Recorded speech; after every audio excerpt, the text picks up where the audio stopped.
Olá, irmãos, a graça e a paz. Estamos aqui em mais um devocional, momentos que Deus tem nos proporcionado para compartilharmos a sua palavra. E eu já convido você a abrir a sua Bíblia no Evangelho de Mateus, capítulo 13, versículo 44. Apenas um versículo nós iremos ler. O texto diz assim: O reino dos céus é semelhante a um tesouro oculto no campo, o qual certo homem, tendo achado, escondeu, e transbordante de alegria, vai, vende tudo o que tem e compra aquele campo.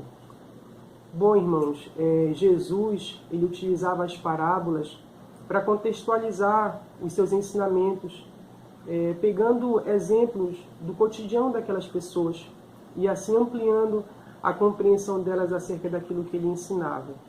E esse texto que a gente leu é mais uma de suas parábolas, a parábola do tesouro escondido.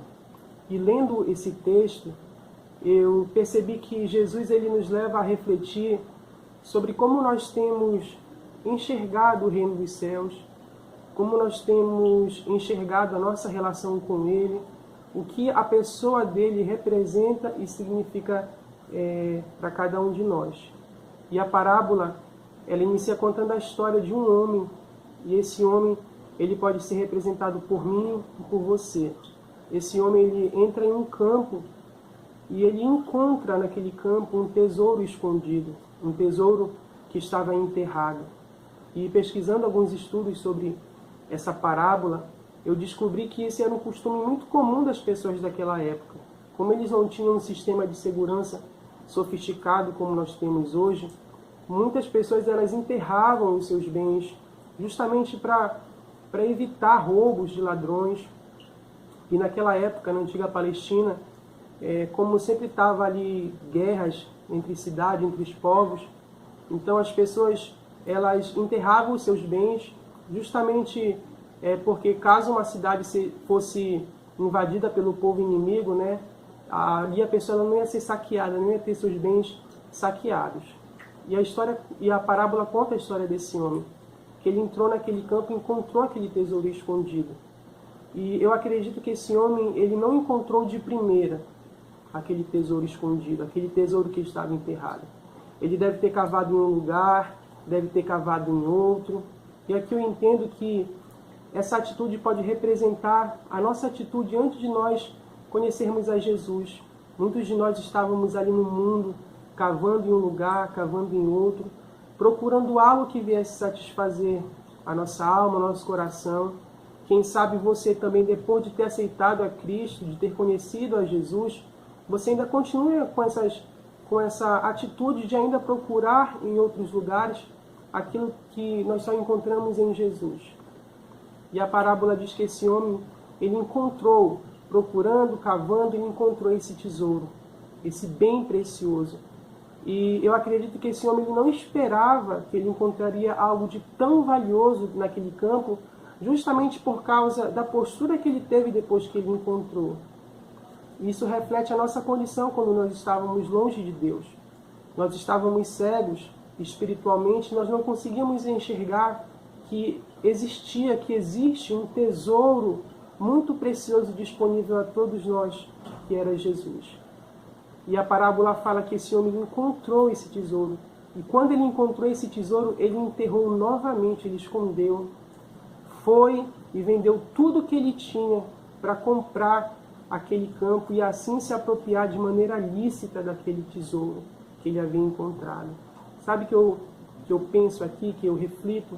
Que esse homem ele poderia simplesmente ter pegado aquele tesouro e ter fugido, sem ter a necessidade dele vender tudo que ele tinha, tudo que ele possuía para comprar aquele campo.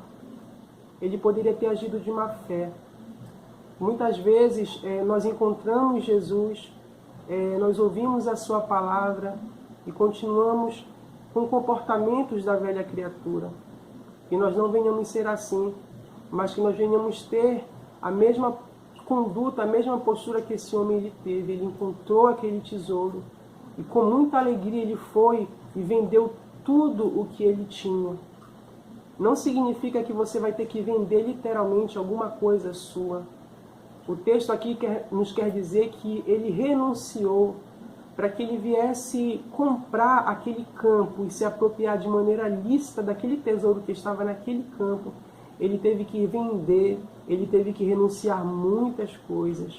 E é exatamente dessa forma, quando nós encontramos esse tesouro que é Jesus, nós devemos abandonar muitas práticas, muitos comportamentos, muitas condutas que nós sabemos que não agradam ao Senhor.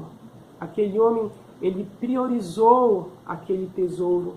E a parábola fala que o reino dos céus é semelhante à história desse homem.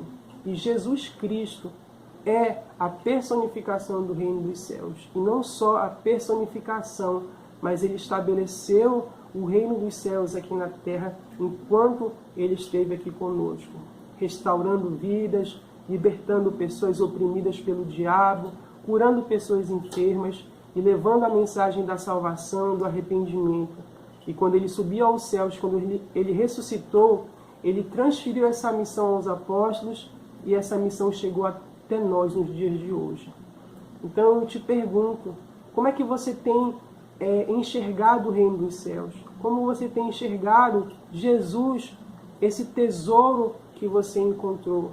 Será que estamos nos comportando da mesma forma que esse homem, que ele foi tão alegre, tão feliz com esse tesouro que ele havia encontrado, foi e vendeu tudo? Ele tratou aquele tesouro com muita prioridade. Ele foi alegre, renunciou tudo para obter aquele tesouro, para ter Jesus na sua vida. Então convido você a refletir sobre isso. Não existe coisa mais preciosa na nossa vida senão Jesus. A nossa fé em Jesus é a coisa mais importante que nós temos. Tanto que em 1 João, eu quero ler com vocês também esse versículo. 1 João capítulo 5, versículo 4 diz assim: porque todo que é nascido de Deus vence o mundo, e esta é a vitória que vence o mundo, a nossa fé. Quem é o que vence o mundo, senão aquele que crê que Jesus é o Filho de Deus? Então a nossa fé em Jesus, sendo Filho de Deus, é a coisa mais importante que nós podemos ter. É com ela que nós iremos vencer o mundo, que nós iremos vencer todas as dificuldades, que nós iremos superar todas as crises. É a nossa fé em Jesus. Eu sei que aí no seu coração tem um lugar da sua família, tem um lugar das coisas que você conquistou aqui na terra, que isso não é errado, mas não permita que o lugar que é somente de Jesus venha aqui essas outras coisas ocupar. Jesus, ele é nosso bem maior, é nosso tesouro. A nossa fé em Jesus é a coisa mais preciosa que nós temos nessa vida. Amém? E eu levo você, através da palavra do Senhor, a refletir sobre isso. O Senhor vai te ajudar, Ele quer nos ajudar nesse processo. O Senhor quer nos levar a um processo de mais intimidade com Ele, de amadurecimento. Basta a gente ser sincero e abrir a nossa mente, o nosso coração, para que o Senhor venha fazer a sua obra em nossas vidas. Amém? Convido você nesse momento a orar. Feche os seus olhos. Senhor Deus e Pai, nós estamos aqui, Deus, diante da Tua presença. Nós queremos Te agradecer pela Tua palavra, Senhor Deus, que foi ministrada. Pai, o nosso coração, a nossa mente está aberta, Senhor Deus, para que essas sementes que foram lançadas, elas venham encontrar lugar, terra fértil em nossos corações e assim produzir muitos frutos, Senhor Deus. Queremos agir, Deus, como esse homem, Pai, que encontrou, Deus, aquele tesouro, Senhor Deus. Esse tesouro é o Senhor. E ele renunciou tudo para obter, Deus, esse tesouro. Pai, se existem muitas pessoas que estão, como esse homem no início da parábola, procurando, cavando, buscando algo, Senhor Deus, para satisfazer, Deus, a sua alma, que não for o Senhor, que Tu venhas te revelar para essa pessoa e que ela venha entender, Deus, que somente em Ti nós encontramos tudo aquilo que nós precisamos, Senhor Deus. Que nós venhamos priorizar o Teu reino, Senhor Deus, o chamado que o Senhor tem nas nossas vidas, priorizar, Senhor Deus, a Tua presença, a comunhão contigo, Senhor Deus, assim como esse homem priorizou, Senhor Deus. Tu és o nosso tesouro maior, Pai. Em nome de Jesus nós Te pedimos, Deus, todas essas bênçãos e nós Te agradecemos, Senhor. Amém e amém.